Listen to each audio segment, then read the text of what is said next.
question number one. Do you? I'll go first if you don't mind, because I've been a fear-driven person for a very long time until I realized that fear does not exist. It is this fictitious thing that have us convicted in our thoughts to keep us from going in whatever designated path we're supposed to be going in. So I have to wake up and tell myself every day, like, I rebuke thee, fear. I rebuke thee. But I do remember a time where I suffered with imposter syndrome. Mm-hmm. Especially when I first started in this industry, I suffered with imposter syndrome until one day I had Wendy Raquel Robinson and Terry Vaughn, and I worked with those ladies. And when I tell you, they are so amazing. And they ended up just having this conversation with me, like, I see this, and you need to start moving this way. I see this in you, and I see that in you, but you need to start moving it. And listening to those ladies who's been a vet in the game for a very long time, and them just literally taking me under their wing and seeing it, because I thought, I was great at hiding it and just pushing forward. But with them telling me, giving me these great encouraging words, I ended up just being able to push forward and reminding myself that fear does not exist. Yeah, I think for me, fear doesn't serve you at all. No, you don't make your best decisions out of fear. I think they put you in very complicated situations. I think that a lot of times we think we're protecting ourselves by having that little bit of fear in the back of our mind, and we're calling ourselves being, sometimes we can trick ourselves into thinking we're making a wise decision out of fear. And that's so wrong. That's so wrong. Fear can tell you you're not enough. Fear can tell you that, this thing won't happen for you, that you're second, third best, that, it can ruin you. And I did find myself, especially in my younger days, which I still am young, but like my super young days, where, when rejection would happen, it would make me believe something different about myself. So then I would start to operate out of fear so that I didn't feel like that rejection would come again. You know what I'm saying?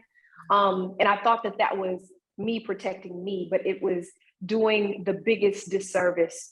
And it's the opposite of confidence. It's the opposite of confidence in God. It's the opposite of confidence in yourself.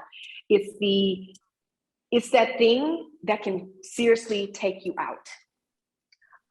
So I would advise anybody who makes decisions when they're fearing whatever that thing is the most, or even as a mom, like I'm at you get a whole nother level of fear for your children.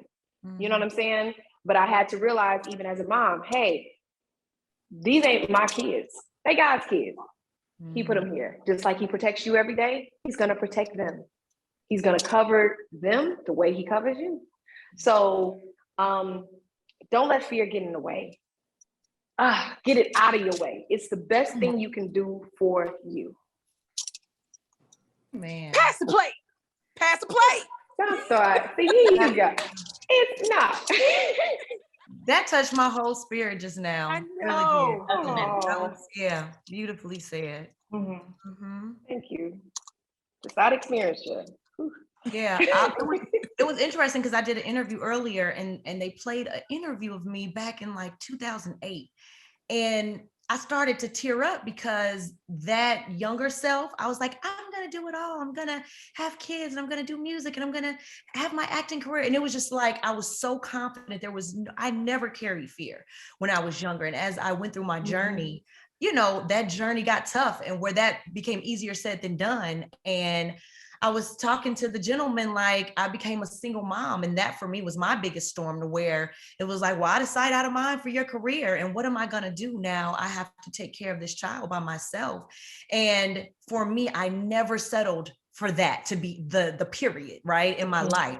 I was like, no, I'm going to be a single mom and still have my career. I'm still going to have a husband. I'm still going to follow my purpose. And seeing that interview was a full circle moment for me today, because I'm like, I really thank God, because I know it was only by his grace and me praying a lot having a praying mother and a great village to keep me focused on my purpose, to use my gifts. And that's the driving force. So there's no fear that can come in when you're doing God's work and you're using your gifts that only he gave you.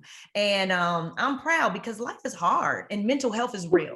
Mental health is real. And I had to tell myself a lot of days, like I had to push through and seek counseling. So anybody listening, talk to somebody. Counseling, prayer, it really truly works. It really truly does. And so, yeah.